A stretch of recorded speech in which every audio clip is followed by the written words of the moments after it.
Hello, survivors. Thanks for joining us today.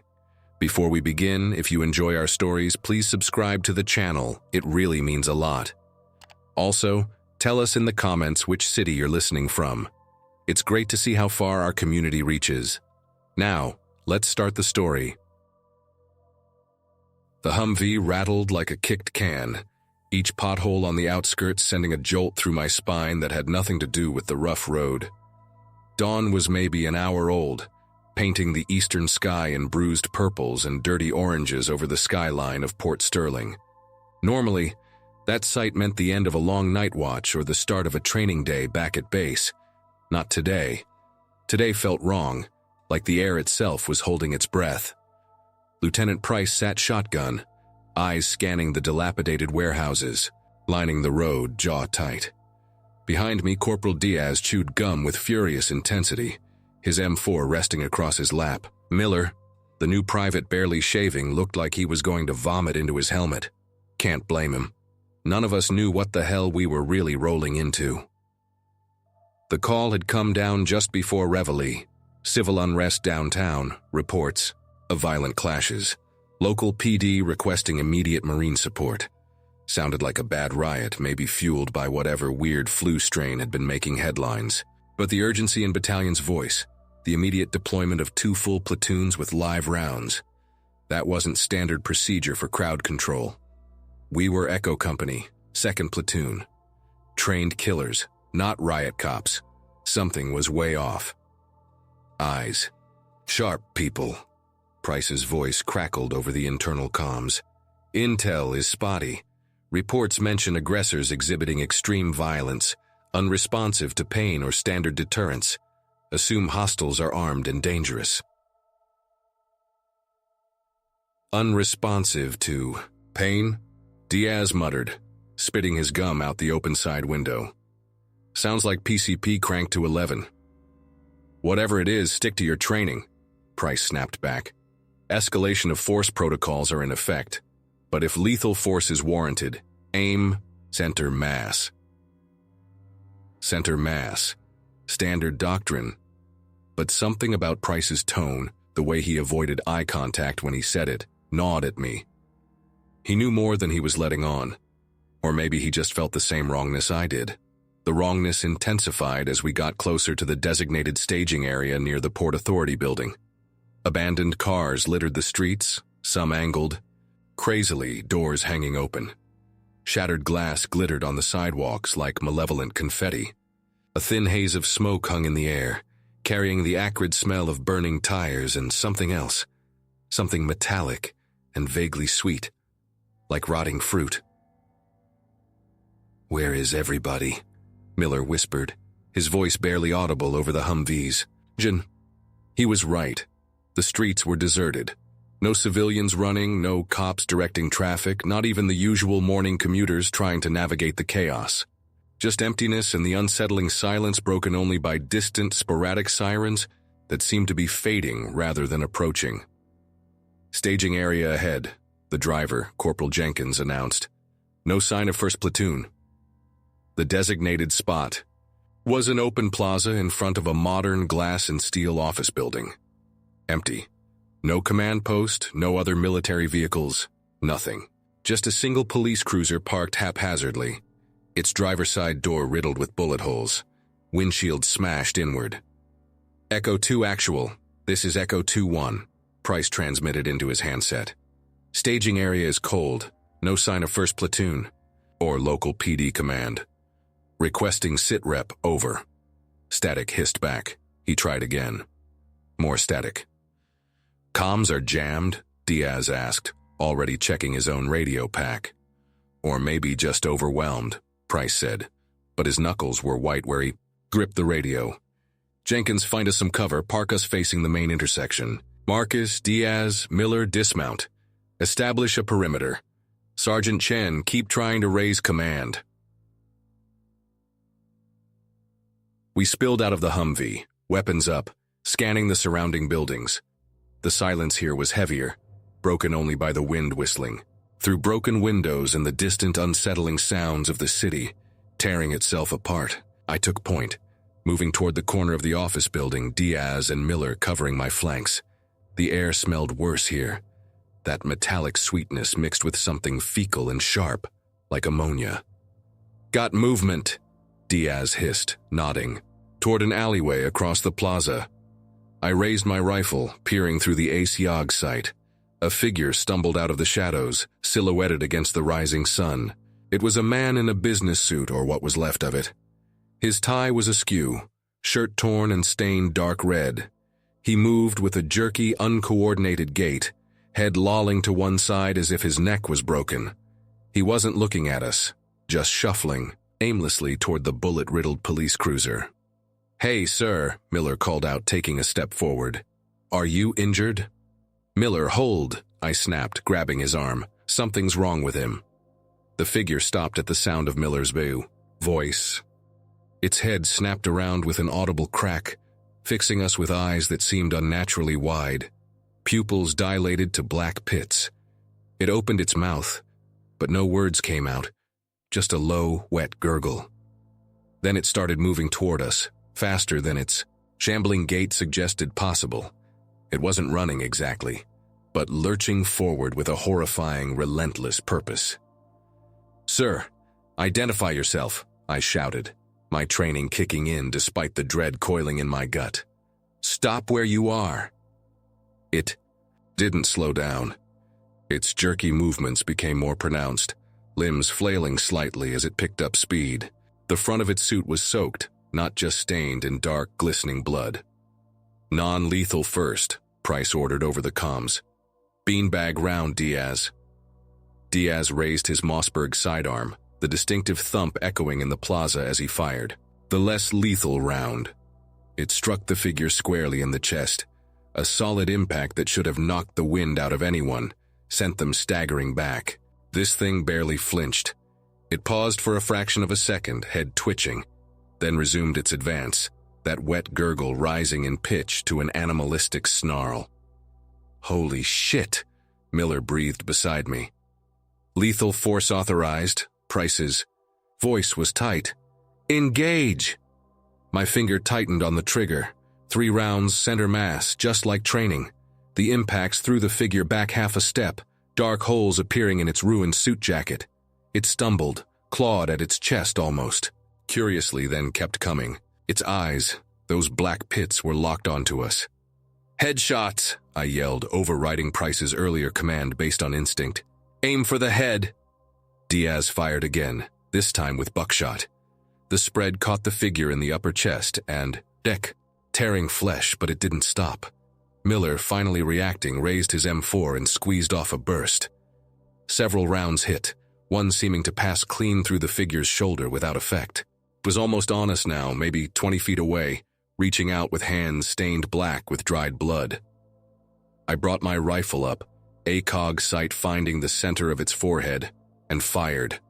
The crack of the rifle echoed, louder than the beanbag or the buckshot.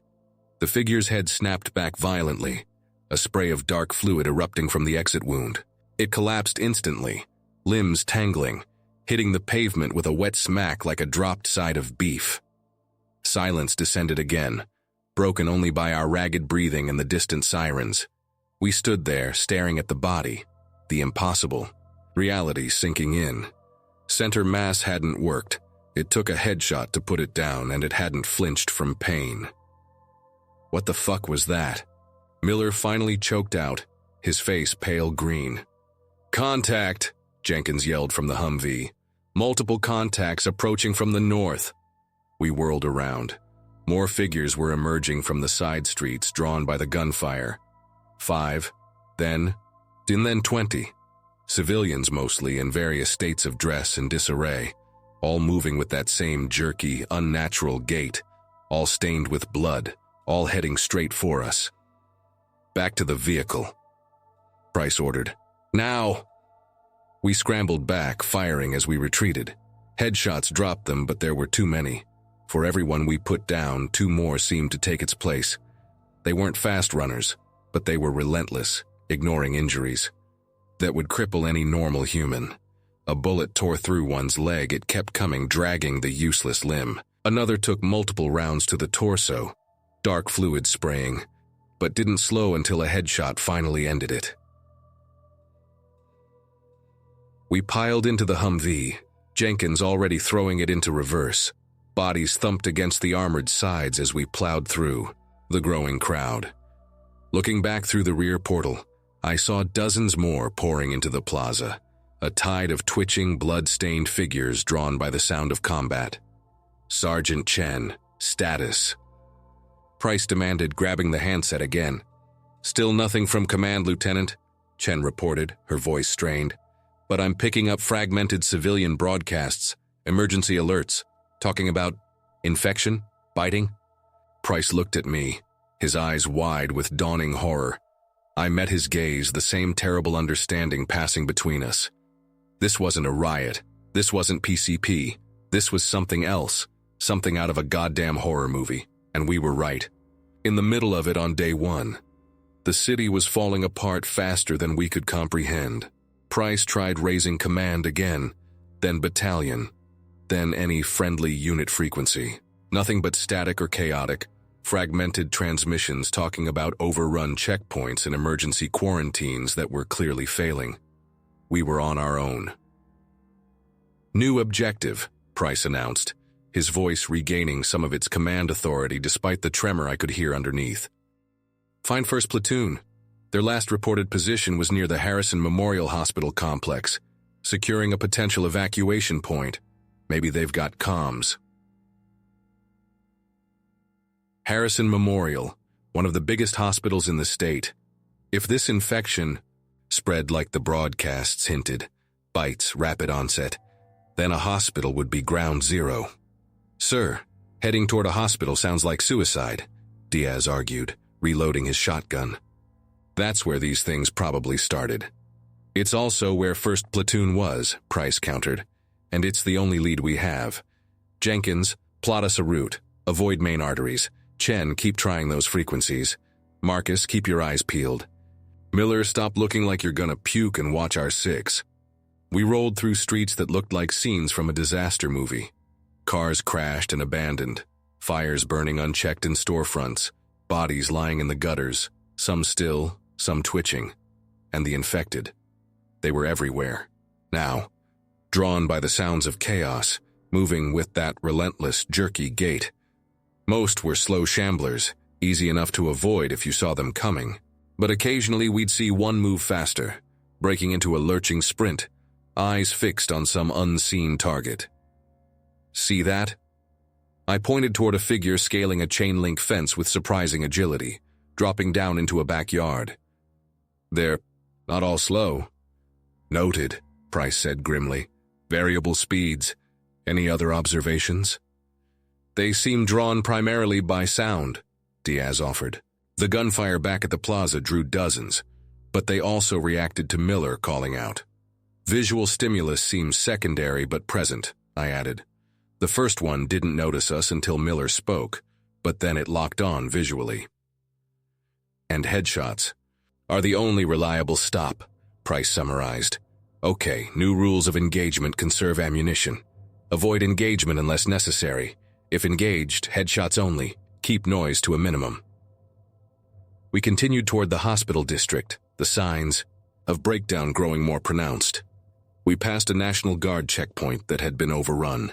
Humvees sat empty, sandbag barriers torn apart, bodies of soldiers lying amongst the infected who were now wearing fragments of their uniforms. Looks like the Guard didn't fare much better than the cops, Jenkins muttered. As we neared Harrison Memorial, the number of infected increased dramatically. They clogged the streets around the hospital complex, a sea of shuffling, groaning figures drawn by the sounds emanating from within. Screams, alarms, the occasional gunshot. The main entrance was a nightmare. Bodies piled against the glass doors, some infected, some not. Figures moved inside, visible through the gore-streaked windows. No way we're going in the front, Price stated the obvious. Jenkins, circle. Around back, look for a service entrance or loading dock. The rear of the hospital complex was slightly less chaotic, but still crawling with infected. We spotted the loading dock, 3 bays, 2 with trucks still parked, doors open. and near the third bay, an overturned Humvee, identical to ours. "That's 1st Platoon's vehicle," Price said, pointing. "Jenkins, get us close." We pulled. Up beside the overturned Humvee. No sign of survivors. The vehicle's doors were open, gear scattered around it. Bloodstains painted the concrete. "Looks like they got hit hard," Diaz said quietly. "Maybe they made it inside," Miller offered hopefully. "Echo 2-1 to any Echo 1 elements. This is 2 actual at your last known," Price transmitted, keeping his voice low. "Respond if able." A burst of static, then a weak voice. "Hello, anyone outside? We're trapped. 3rd floor. West wing. Echo 1, we read you," Price responded quickly. "What's your status?" 3 of us left. Lieutenant Davis. "It's gone. Sarge is hit bad. They're everywhere, trying to break through the door." The transmission dissolved into static again. 3rd floor, West wing," Price repeated, looking at the hospital map on his tablet. "That's the infectious disease research labs." Of course it was. "All right, new plan. We go in, secure 1st Platoon. Survivors get whatever intel they have and find another way out. Jenkins, stay with the vehicle, engine running. Chen, you're with him, maintain comms watch. Marcus, Diaz, Miller, you're with me. Breach and clear." We piled out, weapons ready. The loading dock doors were electronic, power likely out. Atlas wasn't with us, so no breaching charges. "Crowbars," I suggested, pointing to a maintenance shed nearby. Diaz and Miller retrieved 2 heavy bars while Price and I covered them. The infected nearby turned toward the sound of the shed. Door creaking open, but they were slow. We had a few minutes. Working together, we managed to pry open one of the heavy loading dock doors just enough to slip through. The air inside was thick with the smell of antiseptic, blood, and that same underlying rot. Emergency lights flickered, casting long, dancing shadows down the corridor. Somewhere deeper in the building, an alarm wailed incessantly. 3rd floor, West wing, Price confirmed, checking his tablet again. "Stairs should be that way. Move quiet." We advanced into the hospital, the silence inside somehow more terrifying than the chaos outside. Every footstep echoed, every distant moan sent adrenaline spiking. We were moving into the heart of the outbreak, into the place where it likely began, armed with little more than standard-issue weapons and a desperate hope to find survivors. The first day wasn't even half over, and already it felt like the end of the world. The hospital corridors were a labyrinth of overturned gurneys, scattered medical supplies, and dark stains that we tried not to look at too closely. Emergency lights provided the only illumination, casting everything in a flickering, unreliable red glow. We moved using hand signals, minimizing noise, checking corners, clearing rooms methodically. We found bodies, lots of them. Doctors, nurses, patients, visitors. Some looked like they'd been torn apart, victims of the initial frenzy. Others lay untouched, seemingly dead from illness. But we knew better. Any corpse could reanimate. Standard procedure became double tap. 1 center mass to confirm, 1 headshot to prevent reanimation, even if they weren't moving. Ammunition was precious, but letting one of these things get up behind us was a bigger risk. "Stairwell secured," Diaz reported after clearing. "The access point to the upper floors." "Moving up," Price ordered. "Stay alert. They could be anywhere." The stairwell smelled worse, the metallic tang of blood overpowering the antiseptic. Bloody handprints smeared the walls, marking the passage of the desperate or the damned. We climbed, weapons ready, listening, for any sound over our own breathing and the distant incessant alarm. On the 2nd floor we heard it, muffled banging punctuated by inhuman snarls, coming from the West Wing corridor. "That's not 1st Platoon," I murmured. "That's them trying to get to 1st Platoon." "Means they're still alive," Price said, pushing open the stairwell door. "Let's move." The 3rd floor corridor was chaos. Barricades made of hospital beds and equipment blocked the hallway near the West Wing entrance, but they were failing. Half a dozen infected slammed against the makeshift barrier, their combined weight slowly pushing it inward. Behind the barricade, we saw muzzle flashes. 1st Platoon was fighting back. Echo 1, this is 2-1, Price yelled over the din. Hold your position, we're coming through. We opened fire, aiming for the heads of the infected attacking the barricade. They went down one by one, but more shambled out of nearby rooms drawn by the noise. Miller, watch our rear, I shouted as we advanced toward the barricade. Contact, Miller yelled almost immediately. 2 infected nurses by their uniforms were lurching out of a utility closet behind us. Diaz turned, dropping them both with quick, practiced shots. We reached the barricade, pushing aside beds to create an opening. A young Marine, face streaked with grime and blood, peered through the gap, his rifle shaking. Thank God, he breathed. We're almost out of ammo. We squeezed through, joining the 3 survivors from 1st Platoon.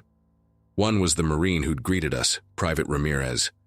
Another was their corpsman, Petty Officer Anya Sharma, frantically working on the 3rd. Sergeant Foster, pale and sweating, a bloody bandage wrapped around his leg. What happened? Price demanded as we helped reinforce the barricade. Ambush, Ramirez choked out. We were securing the entrance like ordered, then they just came out of nowhere, dozens of them. Lieutenant Davis bought us time to fall back, didn't make it. Sarge got bit trying to drag him back. Anya looked up from Foster, her face grim. The bite's bad, Lieutenant, fever's setting in. He doesn't have long. Foster groaned, his eyes fluttering open. Doc, no, don't let me. Easy, Sarge, Anya said softly, but her eyes met. Price's conveying the grim reality. Price knelt beside Foster. Sergeant, report. What did you see out there? Anything unusual?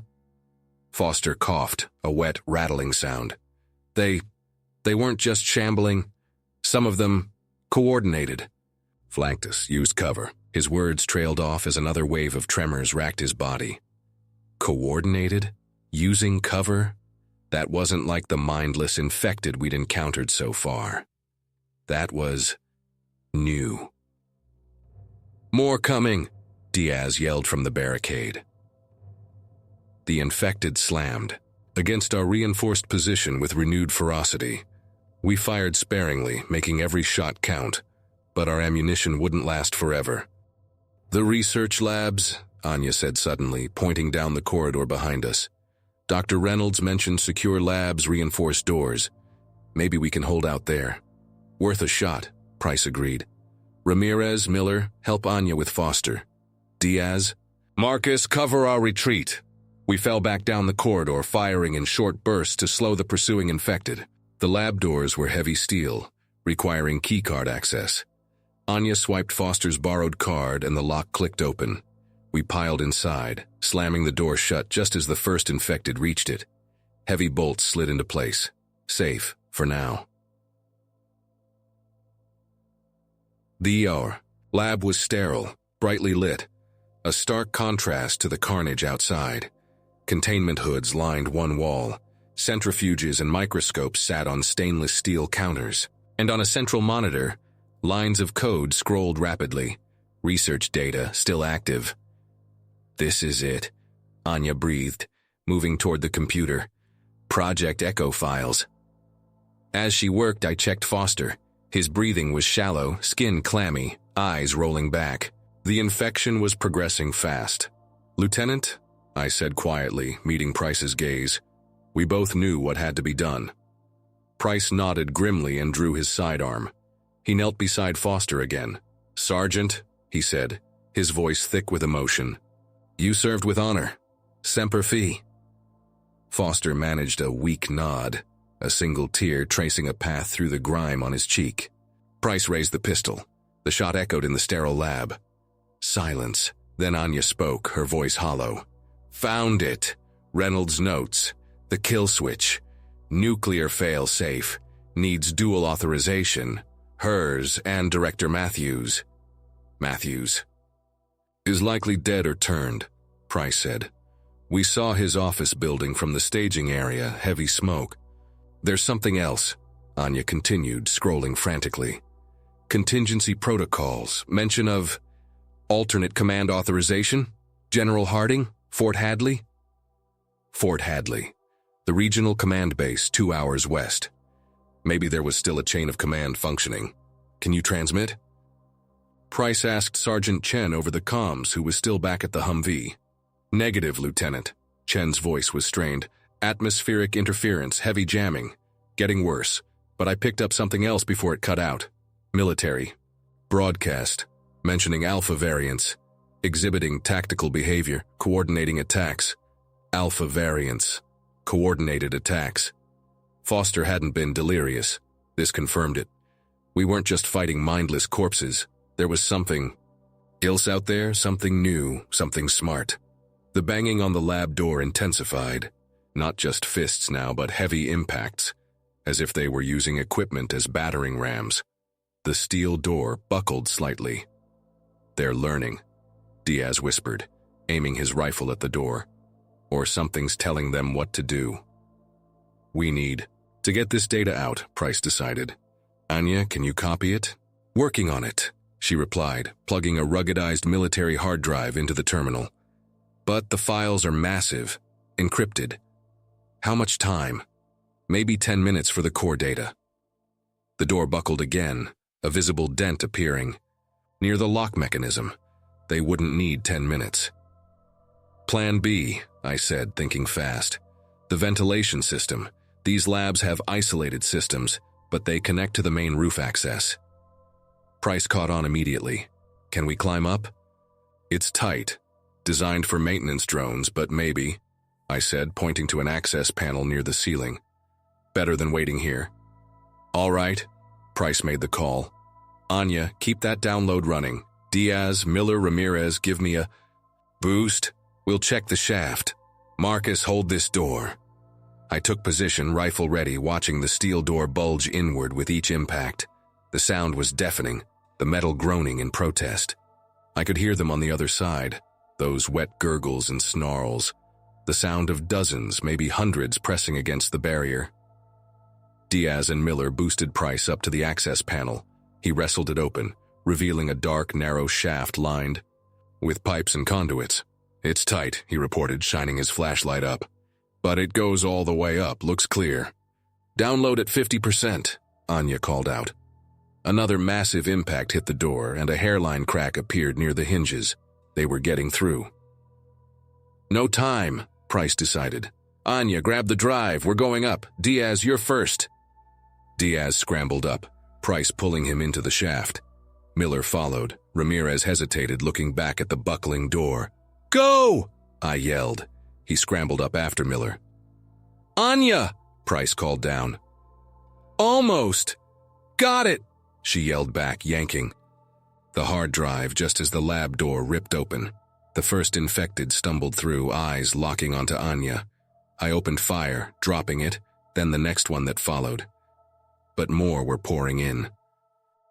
Go, Anya, go! Price roared from above. She shoved the hard drive into her pack and scrambled for the shaft. I provided covering fire, backing toward the opening, trying to hold them off. They swarmed the lab, ignoring the fallen, focused only on us, the living. Anya reached the shaft, Price and Diaz hauling her up. Marcus, come on, Price yelled. I emptied my magazine, dropping 3 more, then turned and leaped for the shaft opening. Hands grabbed at my legs, cold fingers digging her. To my gear. Price and Diaz caught my arms, pulling with all their strength. I kicked frantically, felt something tear. Then I was free, scrambling into the darkness of the shaft as Price slammed the access panel shut below us. We were crammed into the vertical shaft, the sounds of the infected pounding on the panel. Below us echoing ominously. Price secured the panel as best he could with a length of pipe wedged against the rungs. Won't hold them long, he grunted. Up, move. The climb was brutal. The shaft was narrow, claustrophobic, pipes and wires, snagging our gear. We moved by the beams of our helmet lights, the air thick with dust and the lingering smell of decay from below. Foster's death, the fail-safe, the alpha variants, everything swirled in my head. But survival instinct kept me moving, rung after rung. Miller was struggling above me, his breathing ragged. Ramirez, despite his youth, climbed steadily. Diaz moved with efficient determination just below Price. Anya, clutching the hard drive, climbed between me and Diaz. We climbed for what felt like an eternity, the sounds from below gradually fading, replaced by the wind whistling through. Vents near the top. Finally, Price reached the roof access hatch. Locked from the outside, he reported. Standard security. Stand back, Diaz said, pulling out his last breaching tool. A small hydraulic spreader. He jammed it into the zoom and activated it. Metal groaned, then popped. Price shoved the hatch open, and blessed cool night air hit our faces. We spilled onto the hospital roof, weapons immediately scanning the perimeter. The rooftop was deserted, thankfully. Below us, Port Sterling was a dying city. Fires burned, across the skyline casting an orange glow that reflected off the low clouds. The sounds of chaos, sirens, gunfire, the distant moans of the infected carried on the wind. But up here for a moment there was a terrifying peace. "Okay, people, listen up," Price said, catching his breath. "We made it out, but we're not safe yet. Anya, that hard drive." "Secure, Lieutenant," she confirmed, patting her pack. "Contains everything on Project Echo, Reynolds' notes, maybe even data on these alpha variants." "Good. That's our priority now. Getting this intel to someone who can use it. Fort Hadley is our best bet. General Harding." "How do we get there, sir?" Miller asked, looking overwhelmed. "The Humvee's gone, the city's overrun." "We find another way," Price said, scanning the horizon. "There's a National Guard armory, about 5 clicks east of here. Might have vehicles, supplies, maybe even working comms. Through that?" Diaz gestured toward the burning city below. "We move smart, stay off the main streets, use the rooftops if we have to," Price replied. "We're Marines, we adapt, we overcome." He looked at each of us, his gaze lingering on me.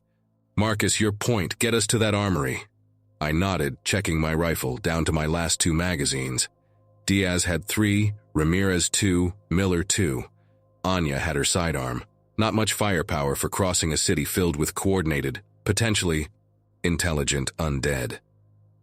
As we prepared to descend from the relative safety of the roof back into the nightmare below, I thought about Foster's dying words. Coordinated, flanked us, used cover.